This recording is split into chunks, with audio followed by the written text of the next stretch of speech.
Good morning. Thank you for clicking on the video. My name's Georgia. I'm an endurance coach and ultra runner.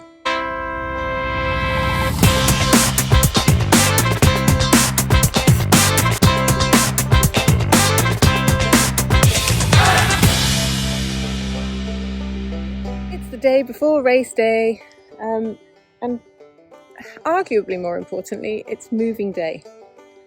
It's also heatwave day. So it's going to be an interesting couple of days, but I was going to start this vlog sooner, but actually I was tapering. So this week I have done an hour's run, a tempo run and an hour's bike ride and 2 gym sessions, just keeping it light so I keep moving today. And then I've done 2 long days at work, woken up this morning at 4:10, done some more packing. My lovely mum, amazing mum, who is also not averse to a house move or two, got to blame somebody, was looking after the dog and has packed up all the kitchen yesterday, which was amazing. And a lot of the stuff is kind of already moved, but yeah, got some things to do, which is slightly annoying, but we are moving today. So I'm just walking the dog. It's the first time she's been off the lead because she's been limping, so hopefully this doesn't make her limp again. But yeah, it's going to be a tiring day. They've moved the race time tomorrow. It was supposed to be 9 o'clock, but they've moved it to 8 o'clock for the heat. Yeah, so I've just literally just made sure all of my running kit is packed so that I don't forget anything for tomorrow, because that would be really annoying. But yeah, see how we get on. Wardrobe time. The van is rammed. The car is started and working and also rammed, but it's not that bad actually. The dog's going to go in there with mum. Just got the clothes to get now.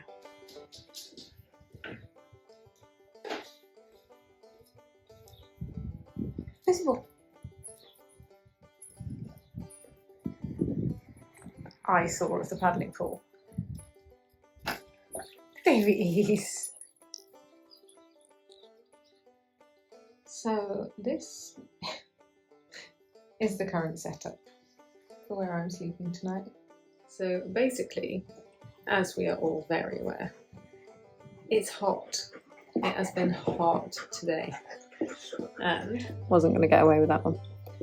So yeah, because it's been so hot, we have moved house. There's stuff everywhere, but actually my bedroom is fully set up, but the little Lilybell has only been recently sleeping out of her crate overnight and she's not great in new places, so I was nervous about putting her in the crate. Also, she gets really hot in the crate. It's huge, by the way, don't worry. She's got like a full mansion. I think she just gets too hot and wants to stretch her legs.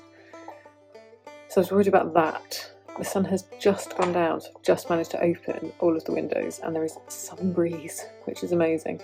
So basically, mum's having my bed. I've brought my van mattress down into the living room to sleep down here with her because there is a stone floor down here, which is much cooler.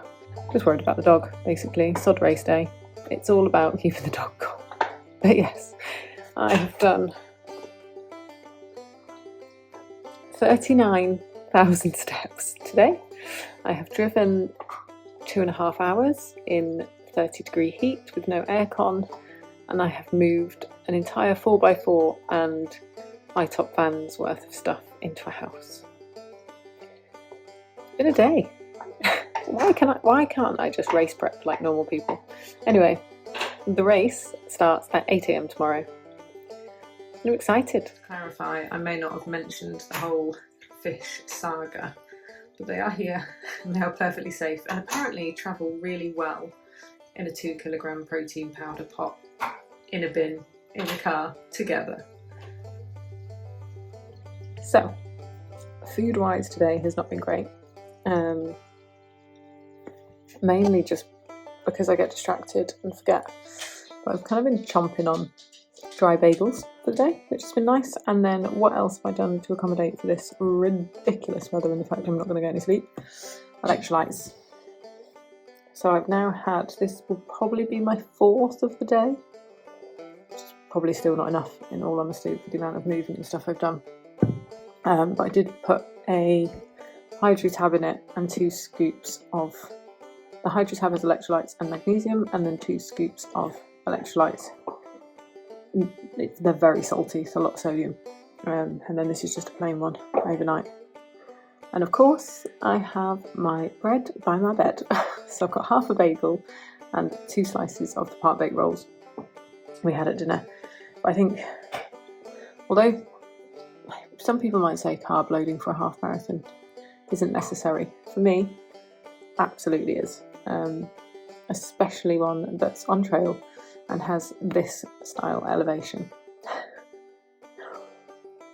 in what's likely to be early 20 degrees. So yeah, I still haven't worked out exactly what I'm going to do hydration wise for the event. I don't want to wear a vest because it's going to be so hot to wear an added vest on top, but I don't want to carry a bottle. I can't decide. I want to lie down, but I'm closing these doors, and behind you is actually a conservatory-esque building which is so hot, and there is currently a flutterby flying around it, so I don't want to shut it up completely, but I need to lie down. Okay, I'll speak to you in the morning.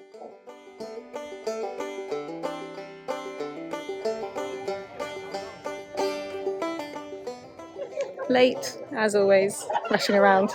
So I think I filmed waking up, and now I'm here and ready to go. Currently 21 degrees. It's gorgeous though. Been a terrible vlogger. I have actually run and finished and got back. And we've just pulled up to a pub. Mum's just checking the dog's allowed in, which, yes, she is, because it is boiling. That was a fun race. It was extremely hot, and I came third, which I'm not going to be annoyed at, but I am annoyed at myself with, because I definitely should have been first, but I will recap that. Hello. So, I'm going to try and sit and talk to you whilst tackling what can only be described as this monstrosity.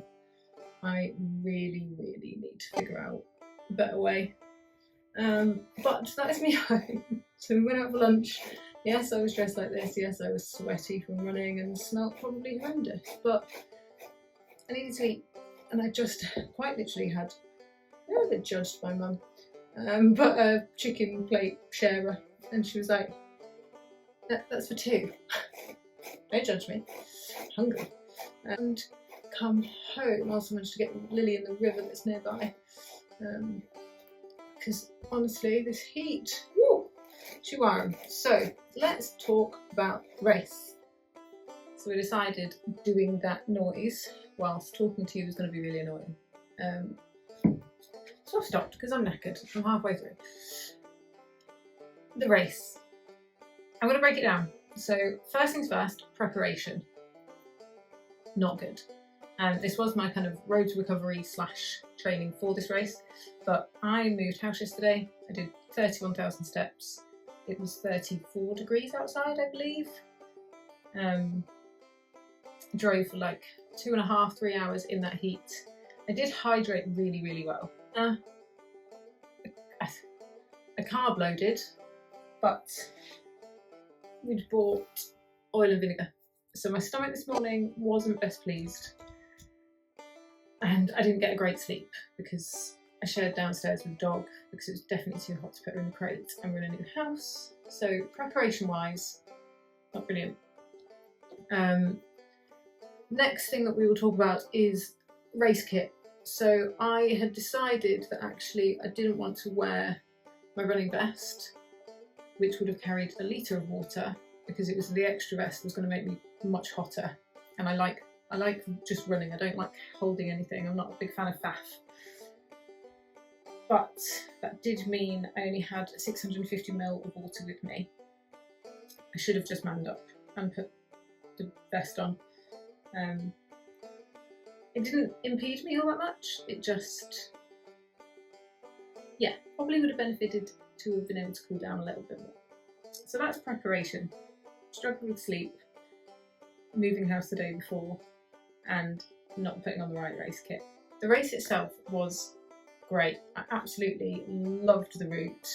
I definitely wouldn't have done a marathon on that route because the hills, wow, you got a bit of a baptism of fire, if I'm honest. So you'll have seen the elevation before, but I will put it back up if I can. It was ridiculous, but the downhills were so good, so good. I went off in first place and spent a lot of the time there, and there was me and another girl kind of battling back and forth, and I was quite happy with that. That wasn't a problem. Until it became apparent to me that she was out there today to leave it all out, to absolutely empty the tank, and I decided that I wasn't. I started feeling a bit rough after the first downhill, and it was okay. There was 2 checkpoints quite close. Well, I say quite close. Distance-wise they weren't, but speed-wise they were. So we'd done the first checkpoint and got right to the top of the hill.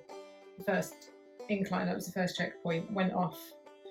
And there was this amazing downhill, absolutely. And she left me from that checkpoint at mile 4. Easy, I mean, I could see her a long, long way away. But downhill's my thing. So I did catch her up all the way down to the bottom, and I think another girl actually overtook me as well. And yeah, caught them both up. But then the second checkpoint was at the bottom of the hill, so time-wise it wasn't a long period of time. I might see if I can do the splits, but so that I didn't drink enough to then fill up. Anyway, boring. And then the second incline just set off, and it was so long. It kind of, the elevation doesn't represent what it felt like. It felt like a really slow, steep, long uphill. And that's when I started feeling a little bit not very well. I don't think I'd gone out too fast. Well, I know I didn't go out too fast, but I kind of looked at the way she was running and the girl behind, the 2 girls were running, and they were running the hills, and they looked shattered, like they were tired, and fair play to them, they did amazing. And I realised at that point that they were emptying the tank today. So I decided I wasn't emptying the tank today because of the preparation side of things. Had I, yes, I would have battled that out quite happily. And I think, in all honesty, would have come first, but I just didn't want to. I didn't feel it was going to benefit me in any way. My hamstring really started playing up about halfway up the second uphill, because obviously we're using our hamstrings to power walk up them, and that was really quite uncomfortable. So I just thought, you know what, not today. Today is not the day. But the event, the final downhill was just, I really need to get into fell running. I absolutely loved it. I overtook a lot of people on that second downhill. Just flew past. I was just having a great time. Big smile on my face. Gorgeous views. And the How Hard Can It Be event team were fabulous, which is really good news because my next race is also with them. But first, I'm gonna finish doing this hair, show you my medal from today, which is one of my favourites I've ever got, and we'll talk about the next race then. How cool is this medal? I absolutely love it. Piece of cake. There was a cake competition as well. It's the colour, let's be honest. I really need to buy some pink shorts. Oh, my poor hair has just taken an absolute beating. But I'm going to go and sort that now. We've got the sunburn. Yep. I don't know what that looks like actually. Not the worst. But anyway, let's get clean and let's talk about the next race. So I've just realised, having got in the shower and assessed the blister situation, I failed to mention in the preparation fails the decision to wear my new shoes, which was absolutely my own fault. And actually they were really comfy, so it was absolutely fine. I just wore new shoes with old socks. So my Saucony range, I wear them all in a 5.5, and they were not tight, but just smack on the edge. So I wear them with thin socks. So that's what I did. I wore new shoes, which the new trail shoes are Scott, highly influenced by my cousin, and I wore them with thin socks. I should not have. I should have worn them with thick socks, which I did have with me as well. So yeah, anyway, preparation fails are over. I got the result I deserved, is the honest answer. I had a lovely time. The event was really cool. The medal was a fantastic colour and has made me pleased. Away from the finish, and there's a lovely stream running down, and my hamstring was so painful at that point that I was like basically cold dunking, but it wasn't deep enough for it to be actually cold anymore. I think when I then got back in the car, it was 29 29 degrees outside, or registering as 29 degrees, and that was at 10:15. So yeah, it's been a warm one. So I've just poured myself another big cup of squash and electrolytes to try and replenish this situation. And I do have a cheeky flapjack that I'm enjoying as well.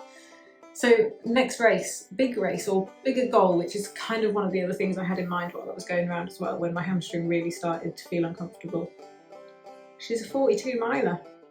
I think it's close to Castle, I want to say, but it is actually with How Hard Can It Be events, which I'll try and put their logo here because they're actually a really friendly bunch and do a real complete range of race distances. So that's really cool. Today there was a 10k, a half marathon and a full marathon.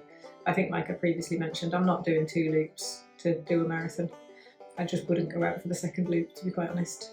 But the marshals were out on the course were really great, the signposting was great, the checkpoints were wonderful. A couple of them were quite kind of safeguarding into the water. It was like, please just open the lid for me. I was at one point, I was trying to tip like one of those 25 gallon, litre, I don't know, big things full of water. And you know, oh, there's a tap there as well if you want to use it. And I was like, thanks. But they were all really friendly, all marked in a great place, and plenty on every checkpoint, food and water wise, so really well run. Anyway, back to a race or the next A race, which is 42 miles up the Welsh coast, because we now live down here, which is exciting. And I saw my mum's new house today and it's exactly 34 minutes away, which is exciting. And Channing Mill Valley, where I've just been running, is absolutely glorious. Definitely going to be training routes. And I'm halfway up a valley myself, so if I want to do some hill runs, I go up, I turn left out the house, and if I don't want to, I turn right. So really looking forward to it. But the training has already started, because today technically was this week's tempo run, which is handy because my heart rate sat at about, I think it was an average 183, so that'll cover it. And Garmin said 4 days, which isn't going to happen because I'm supposed to do 13k tomorrow.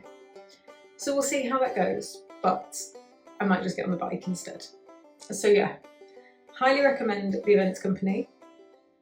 I've got my next goal in place. I've got some position goals maybe as opposed to time goals because I have no idea how it's going to take, and I've only got 4 weeks to prepare and fix this hamstring.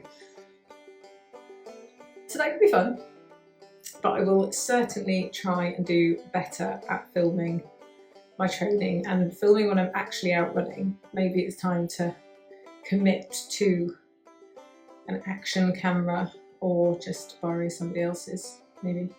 I think my mum might have one, I don't know. But definitely need to actually do some proper training. So I'm going to try and document a bit more kind of educationally type stuff to see if that's helpful. I'm not sure. And just the journey in general, and we'll definitely get some race footage of that day. So no commitments to a weekly video, but I will certainly try and document what I'm doing because I've written out the plan, definitely not realising it was only 4 weeks away. And the mileage goes up a lot. But what I decided was that I want to keep riding my bike as well. So I'm going to, if on the day I'm feeling running's not going to work for me, be that with my hamstring or just general real struggling, that I'm going to triple the distance that I'm supposed to run and do it on the bike instead, because it looks absolutely glorious around here. Currently in the process of setting up a home gym. I say currently in the process, I literally moved yesterday. The plan is to have a home gym because we're kind of in the middle of nowhere. So to have enough kit in there that I don't have to be going off to a gym, and just strengthen up everything running and become a bit of a endurance machine, actually. So that's the plan. I've definitely been rambling. Thank you if you watched to the end. Please do not forget to like and subscribe, and I promise that future videos will be slightly more structured and there will be a lot more running content. Take care.